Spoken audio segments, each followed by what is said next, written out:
Hello दोस्तों, कैसे हैं आप सब। उम्मीद करते हैं कि आप सभी अच्छे होंगे, स्वस्थ होंगे और मस्त होंगे। स्वागत है आप सभी का आपके अपने YouTube channel teach for target पे।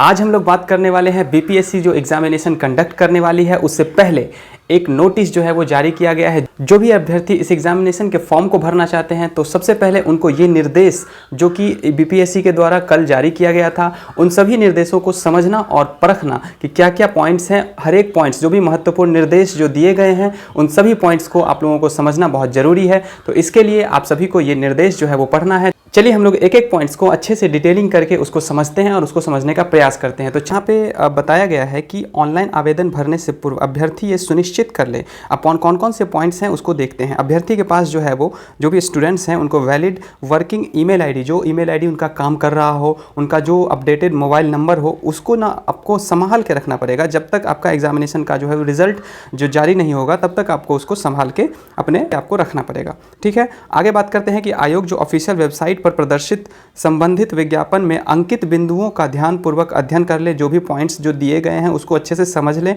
और विज्ञापन के सभी वांछित प्रमाण पत्र दस्तावेज मूल रूप से अभ्यर्थी के पास जो है वो उपलब्ध होना चाहिए। ये आपको हम पहले से ही बताते आ रहे हैं कि जो भी डॉक्यूमेंट्स हैं फॉर्म फिलअप करने के लिए उस सभी डॉक्यूमेंट्स को आप अपने दस्तावेज़ों को, अपने डॉक्यूमेंट्स को, हर एक चीज़ों को आप लोग संभाल के अच्छे से रख लीजिए। संबंधित विज्ञापन के अनुरूप एप्लीकेशन फॉर्म में अपलोड किए जाने वाले सभी वांछित प्रमाण पत्र जो आप वहाँ पे अपलोड करेंगे, जब आपको डॉक्यूमेंट्स जो है वो अपलोड करना पड़ेगा तो वहाँ पे आपको क्या करना पड़ेगा कि आपका जो साइज़ होगा, ठीक है, जो भी फॉर्म भरेंगे उसका जो साइज होगा, उस पीडीएफ का जो साइज होगा अधिकतम जो है उसको क्या होना चाहिए, 100 KB के आसपास होना चाहिए। यानी कि 100 KB का आपका क्या होना चाहिए, उस फोटो का, उस जो भी आप डॉक्यूमेंट्स जो वहाँ पे सबमिट करेंगे उसका साइज होना चाहिए। आप लोग जाके और गूगल से अपने जो भी आप फोटो उसको क्लिक करिएगा, उसको डॉक्यूमेंट्स में जाके आप लोग क्या कर सकते हैं, उसके साइज को कम कर सकते हैं। गूगल से आप लोग ये चीज़ें कर सकते हैं।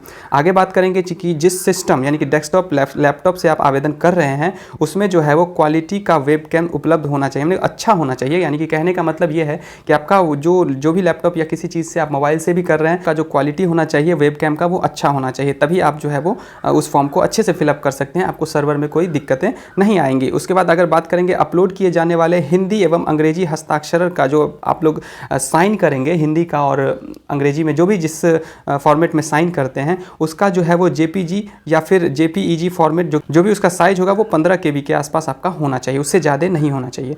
उसके बाद आगे बात करते हैं कि रजिस्ट्रेशन कैसे करें। अभ्यर्थी इसलिए भी परेशान है कि रजिस्ट्रेशन किस तरीके से करें। तो आपको हम बता दें कि आपको बीपीएससी के जो ऑफिशियल वेबसाइट है, यहाँ पे आपको लिंक दिख रहा होगा, बीपीएससी के ऑफिशियल वेबसाइट पे आप लोग जाएंगे। वहाँ जाकर आप लोगों को क्या करना पड़ेगा, ऑनलाइन रजिस्ट्रेशन का वहाँ पे आपको लिंक दिखेगा, उस ऑनलाइन रजिस्ट्रेशन पे आप लोग क्लिक करेंगे और उसके बाद अपने जो चीज़ें वहाँ पे पूछी जाएंगी, मोबाइल नंबर, आपका नाम, आपका एड्रेस, आपका जो है वो ईमेल आईडी, जो भी चीज़ें आपको पूछी जाएंगी वो सारी चीज़ें आप वहाँ पे सबमिट करेंगे। सबमिट करने के बाद आपका यूज़र नेम बन के आएगा और पासवर्ड जो है वो आपका जो है वो प्राप्त होगा। उसके बाद आपका जो फॉर्म होगा वो रजिस्टर्ड हो जाएगा और उसके बाद आप एप्लीकेशन के फॉर्म को फिलअप कर सकते हैं। आगे धीरे धीरे इस फॉर्म को भर सकते हैं। अब उसमें आप देख सकते हैं कि रजिस्ट्रेशन की प्रक्रिया जब आपका पूरा हो जाएगा उसके बाद यूज़र आईडी और पासवर्ड डाल के आप जो है वो अपने होम पेज पे लॉगिन करके, और लॉगिन करने के बाद आप जो है वो आवेदन जो आपका प्रपत्र होगा उसको क्या करेंगे, जो भी बॉक्स में जो चीज़ें आपसे पूछी जाएंगी उन सभी चीज़ों को आप ध्यानपूर्वक अच्छे से भरेंगे। और आपको हम बता दें कि जो भी विज्ञापन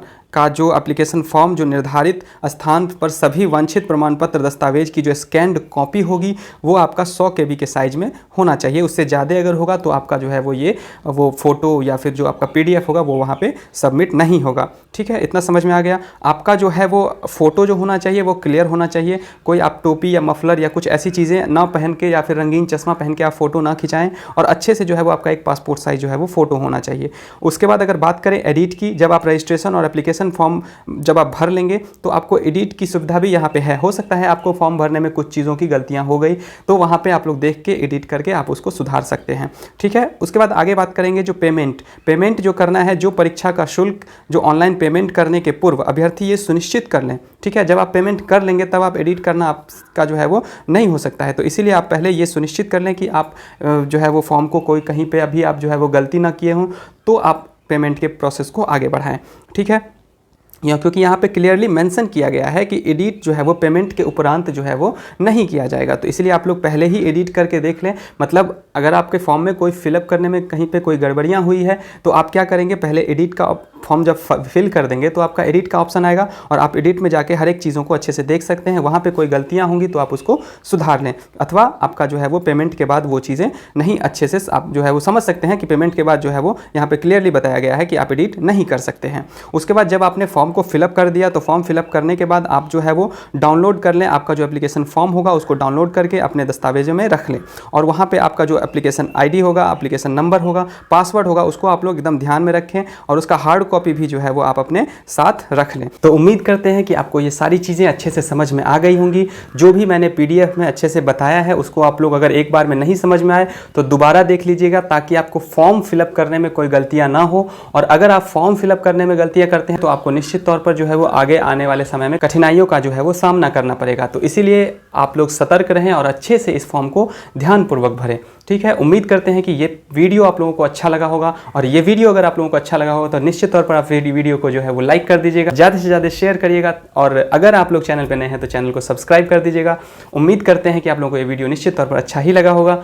तो चलिए वीडियो को समाप्त करते हैं। वीडियो के अंत तक देखने के लिए आप सभी का बहुत बहुत शुक्रिया।